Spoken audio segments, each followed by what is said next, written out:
ఆనవాలు అని ఆగమన కాలంలో మనం చాలాసార్లు వాక్యం వింటూ ఉంటాం. ఇదే మీకు ఆనవాలు అని ఎన్నో టాపిక్స్ మనం వింటుంటాం.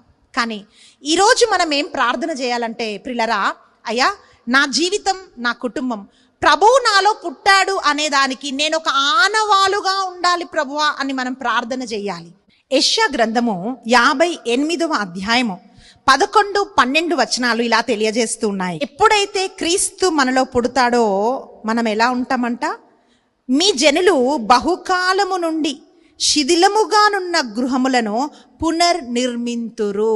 అంటే పునర్నిర్మించువారుగా దేవుడు మనని మారుస్తాడు. ఈరోజు దేవుడు మనకు కూడా అనేకమైన సూచనలు తెలియజేస్తూ ఉన్నాడు. యెషయా ప్రవక్తకి చెప్తున్నాడు, ఇదిగో ఒక కన్యక కుమారుని కంటుంది. లూకా సువార్త 2వ అధ్యాయము 12వ వచనం. యెషయా గ్రంథములో ఆహాసుకు చెప్పబడ్డది. అంటే ఇజ్రాయేలు ప్రజలు సిరియన్లు సాతాను ప్రేరణ ద్వారా ఆహాసు పాపంలో పడిపోవడం ద్వారా దావీదు వంశాన్ని నాశనం చేయాలనుకుంటున్నప్పుడు దేవుని ప్రణాళికను సాతాను నాశనం చేయలేదు ప్రియులరా. కనుక దేవుడు కరుణ చూపి ఒక సూచనని, ఒక గుర్తుని, ఇది మీకు ఆనవాలు అని యెషయా ప్రవక్తకు చెప్పాడు. లూకా 2:12లో మనం చూస్తే, గొర్రెల కాపరులు భయముతో ఆందోళనతో ఉన్నప్పుడు దేవదూత వాళ్ళకి ఇచ్చిన సందేశం ఏమిటి అంటే, దావీదు పట్టణంలో మీకు ఒక రక్షకుడు పుట్టాడు.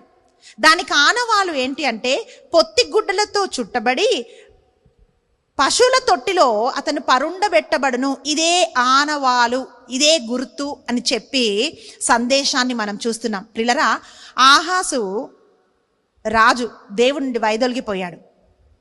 యెరూషలేము మొత్తం ముట్టడి వేయబడ్డది. అంటే ఈరోజు అనేక మంది విశ్వాసం ముట్టడి వేయబడ్డది. సాతాను వాళ్ళని బంధకాల్లో పట్టుకున్నాడు.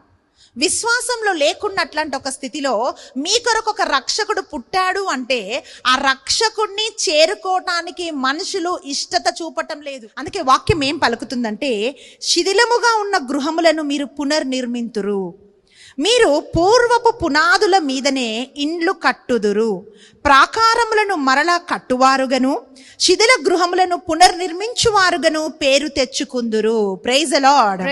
హల్లెలూయా, హల్లెలూయా, హల్లెలూయా.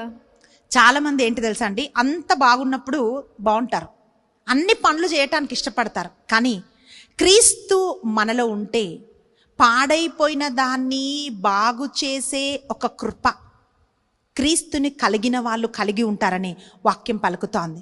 ప్రియబిడ్డ, ఈరోజు నీ గృహం ఇట్లాంటి ఒక స్థితిలో ఉన్నాయా? అయితే ఆ గృహాన్ని నువ్వు ఎప్పుడు కట్టుకోగలుగుతావంటే నీలో క్రీస్తు పుట్టాలి. నేనేం చూశానంటండి సేవా జీవితంలో, ఈవెన్ సేవ కూడా అండి, అన్ని బాగున్నప్పుడు అందరూ సేవ చేయడానికి ఇష్టపడతారు. కానీ ఏమీ లేనప్పుడు సేవ చేయటానికి మనుషులు ముందుకు రారు.